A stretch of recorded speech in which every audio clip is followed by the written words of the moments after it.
Since the completion of the Human Genome Project by American scientists over 10 years ago, DNA consultants in Phoenix, Arizona have been fulfilling people's dreams of finding their ancestry. If you want to discover where your ancestors came from in countries and populations around the world, this test is for you.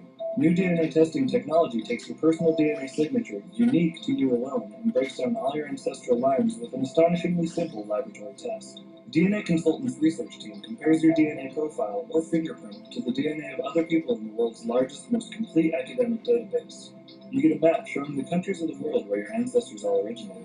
Lists of your top matches to populations, not persons, but populations, including the top 10 countries in Europe and all possible ethnic groups. And that's the second in a series of 3. Welcome to the Family History Expo. I'm Donna McQueen. I'm here with Donald Yates from DNA Consultants. And Donald, talk to us a little bit. I know this came out 2 days ago, right? The book. And this came out a little bit before that. So talk to us about Jews and Muslims in British colonial America, correct? That's right. Is this the title right here? That's correct. Jews and Muslims in British colonial America. Okay. And that's the second in a series of 3 that are co-authored with my research co-author, Dr. Elizabeth Bergman, who's a professor at Rutgers University. And so we've been on the trail of mysterious ancestry in the British Isles, Scotland, and colonial America now for almost 10 years. Okay, hopefully we have established that DNA Consultants is a legitimate DNA research company.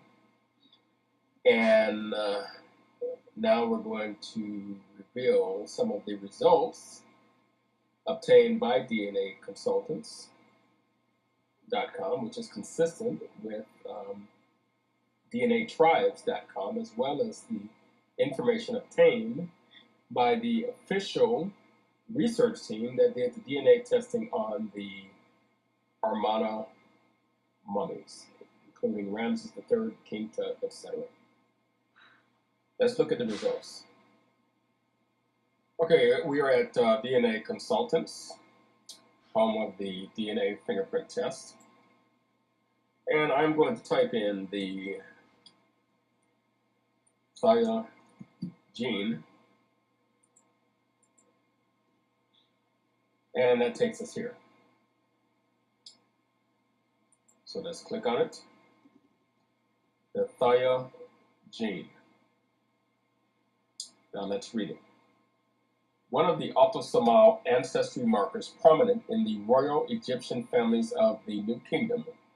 This not-so-rare gene is Central African in origin and was passed to Thaya from her forebears, queens of Upper and Lower Egypt and high priestesses of Hathor, the mother goddess.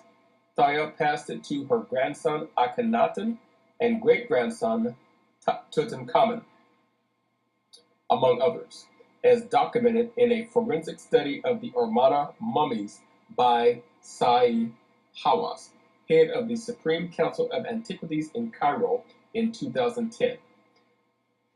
Today, its highest incidence is in Somalians at nearly 50%. It is found in 40% of Muslim Egyptians. On average, 1 in 3 Africans or African Americans carries it. It crops up in high concentrations in many places around the world, such as the Basque region at 41% and in Melungians 31%, similar to Middle Easterners, but is present at only low levels in East and South Asia as well as Native America. Its lowest frequency is in the Chukchi of Siberia. Okay, now just so that we know what we're looking at on this map here, world ancestry of the Thaya gene, the green dots represent a strong match. The brown dots represent a weak match. The red dots represent no match at all, as we see in Europe. No match at all. And The clear or white dots represent no measure is possible. Okay? So the areas where you have the strongest match, concentration of green dots, of course, which is common sense actually, it's in Africa, with a high concentration in what you would call sub-Saharan Africa. Okay? And as they stated, on average, 1 in 3 Africans or African Americans carries it. So here's a depiction showing African slavery going to North America. So you're going to find this in a lot of African Americans in North America as well. The thyroid gene is sub-Saharan African with a low frequency in North Africa and the Old Near East, and spotty distribution elsewhere, except it is uniformly low in India and points east. This is per DNA Consultants. Now let's go to another site here. This is the thyroid gene. Let's look at King Tuts DNA. Let's just read it. The King Tut gene. Tutankhamun, also spelled Tutankhamun, is the most famous of all pharaohs. He was the son and successor of Akhenaten, grandson of Amenhotep III and Queen Ti, and great-grandson of the royal matriarch, Queen Thaya. Archaeologist Howard Carter's opening of his intact tomb in the Valley of the Kings in 1922 ranks among the most splendid discoveries of history. In 2010, genetic fingerprinting of his mummy determined that he died at the early age of 19 as a result of violence or an accident to which the incestuous relationship of his parents and several genetic defects contributed. Tutankhamun actually carries a double dose of the allele named for him. Like most of the other genes in the family, it is Central African in ancient origin. But unlike the other markers, it has a sparse distribution outside Africa with a worldwide average frequency of 4%. Still, Africans and African-influenced populations, 1 in about 10, or about twice or 3 times as likely to have it as non-Africans. Another common sense statement.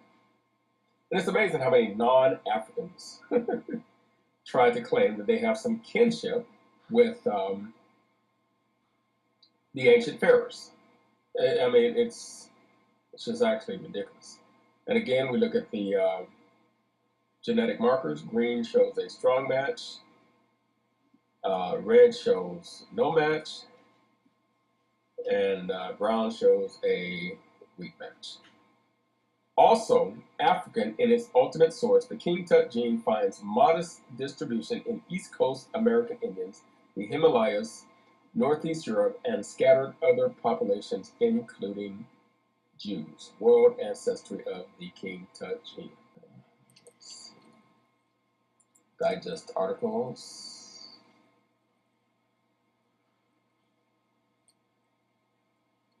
Actually, I have another video that deals extensively with the Armana mummies. So let's just look at this one. I haven't even read this article yet, but I'm confident in what we're going to find because I already know the facts.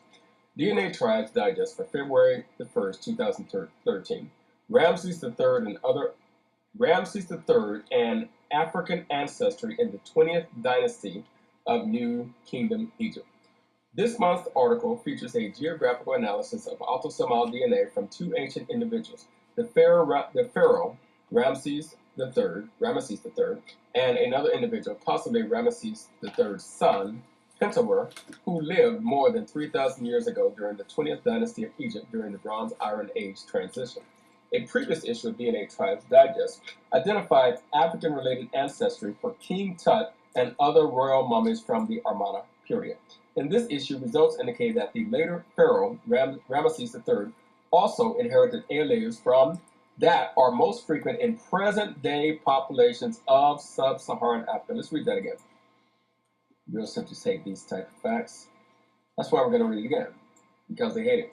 In this issue, results indicate that the later pharaoh, Ramesses III, also inherited alleles that are most frequent in present-day populations of sub-Saharan Africa. This provides additional independent evidence of sub-Saharan African ancestry, possibly among several ancestral components for pharaonic families of ancient Egypt. And you can read the whole article on your own. I think that's enough. Point has been made. I want to keep this video short.